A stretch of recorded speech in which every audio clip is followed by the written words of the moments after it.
I'm Stephen Flynn, and I am back with you on Lesson 5 of the PianoGroove Blues Piano course.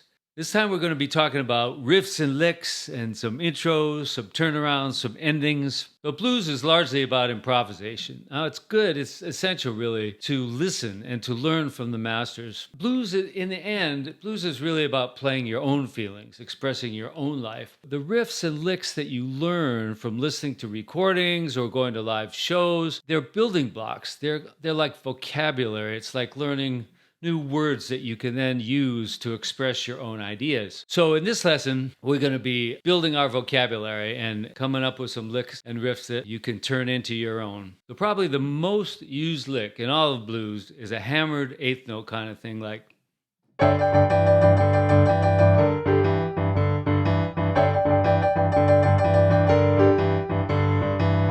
you may recognize that as a lick from Dust My Broom, which is written by Robert Johnson and really made famous by Elmore James. They were playing it on guitar, but it's you use this hammered eighth note all the time on piano. Well,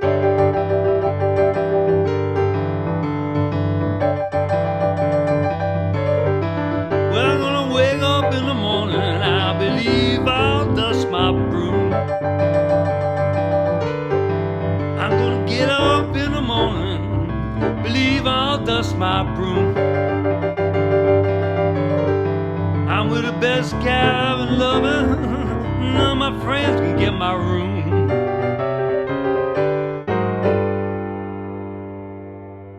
There's a lot of ways you can do this. You'll notice that this is the triplet, so over here we're doing the ball bouncing down the street triplet, leaving the two out. 1, 2, 3, 1, 2, 3, 1, 2, 3, 1, 2, 3. Now, in the right hand, we're going to put that 2 back in. 1, 2, 1. Just straight triplet. And you can play it, on the 5 and the 1. Or you can play it on the 1 and the 7.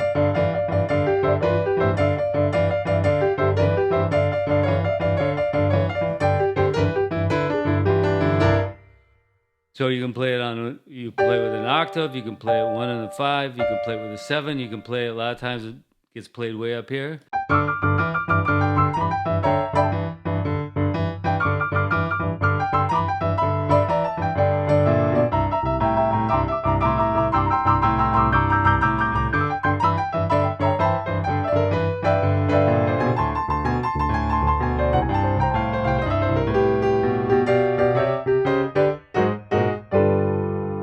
There are other licks we looked at in the comps lesson, and that's this really basic one. So you can play it straight like that, all 3. Go up there, you can roll it. You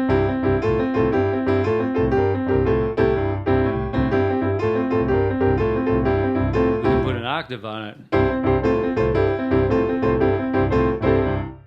So you can take these basic things and just kind of add pieces to it. Like that.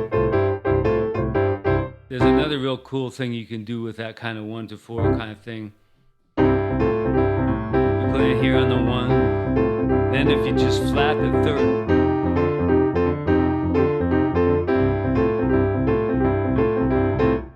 you get that minory sound, and what you're playing, you've moved up to the F, so what you're playing is basically a 9, the top end of a F dominant 7/9 chord.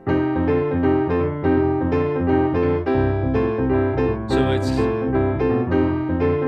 kind of goes back and forth between sort of a minor sound.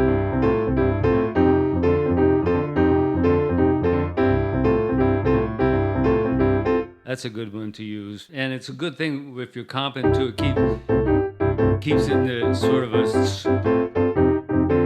smaller place on the keyboard. So when you're comping behind somebody else singing, it's kind of nice to keep the range sort of narrower so you're not distracting from the vocal that's going on. So that's kind of back to comping, but it's a good thing to keep in mind. But this...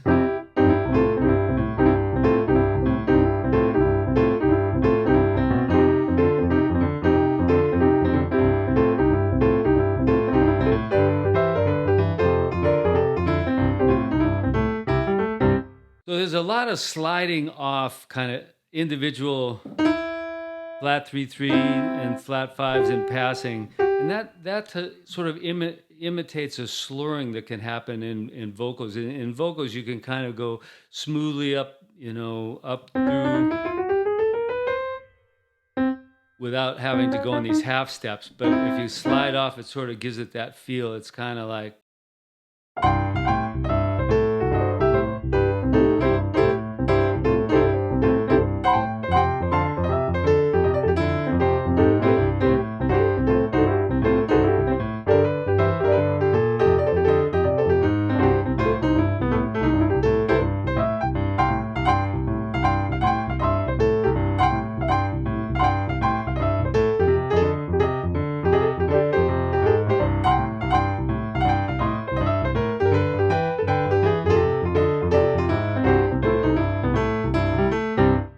So that was a lot of little slide outs, but it's almost anytime you want to go up to the 3 or up to the 5, especially in what they call the flat keys, C, G, F, B flat. So here's another technique. I call this a slide, and it's like really fast runs.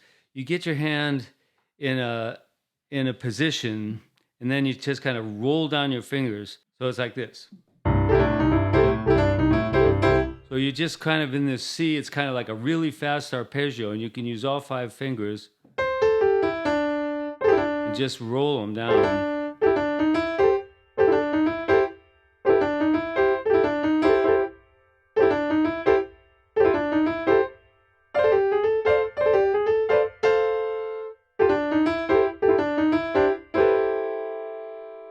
So it's like this.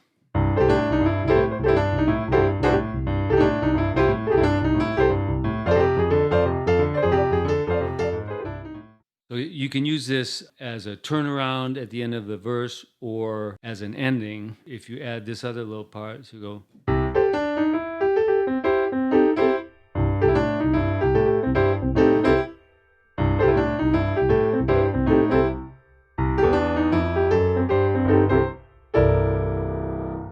And what's happening there is we're doing the same thing I showed you down this.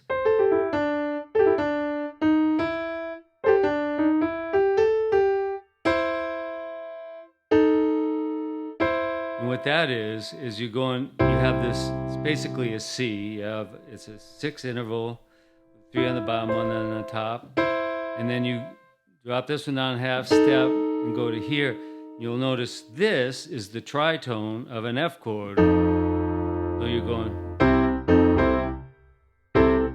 which is a pretty cool sound. And you don't even have to put that F in the bass, but just a. So that's one that gets used a lot. In fact, the fabulous Dr. John had what he called the famous lick. He said, everybody wants to learn the famous lick. I said, what's the famous lick? And he said, this is the famous lick. Of course, Dr. John played it in B flat. But you can play it in any key. But basically, it's kind of what we were just doing. You're doing a slide off. And then you're going down through basically a B triad arpeggio. And then you flip these fingers over and you hit the 5th of the E flat. So that's the 4th. And then you're back here for back to the 1. Okay, so that's what Dr. John calls the famous lick. And this gets used all over the place, variations of it. Like this is a variation of it. Going from that tritone of the 4 chord to the 6 of the 1 chord. I mean, it's not a 6, it's a 6 interval. One reason I'm telling you sort of these technical pieces of it rather than just showing you the lick is that when it shows up in other contexts and in other keys and stuff, you'll understand, oh, I see what he's doing. He's going down to the tritone of the 4, back to the 1. And it makes it easier to fit and use it in other applications. Another slide run is if you're fortunate enough to have a black key as your dominant 7, on the 4, so say if we're still in C, say we're Where see, when you get to the 4, you can, again, we ran into this before. This 9 voicing is a good one to use, and you can just run it like.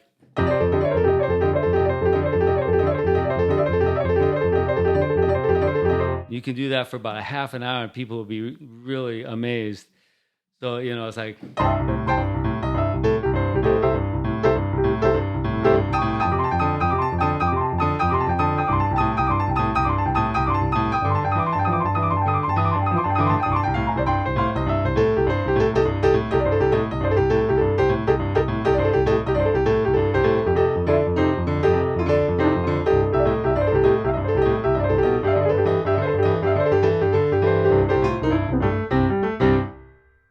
That's all based on that. You're just sliding off the black key to the white key and then going.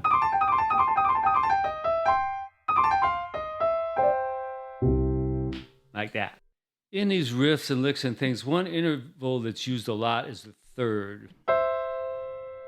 And you get runs like.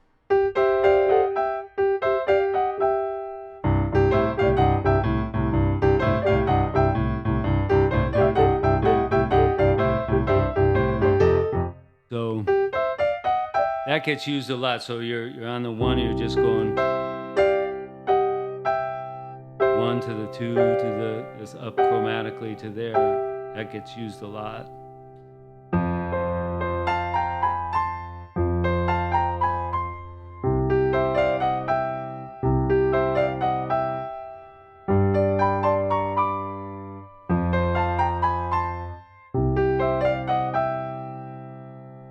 An interesting thing is that if you take that 3rd and flip it around, you have a 6th interval, and that is also gets used a lot and is really interesting because you can kind of go all over the place with that. So we went down to the 4, the tritone of the 4. You got this 6th interval, and you can just run it all over the place.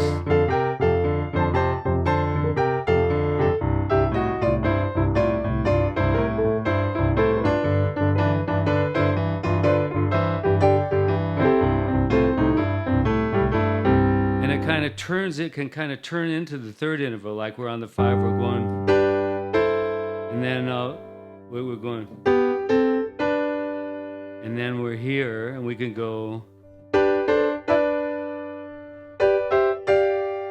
then back to the 6th. So you can, so it sounds cooler if instead of using the 1 note, you go.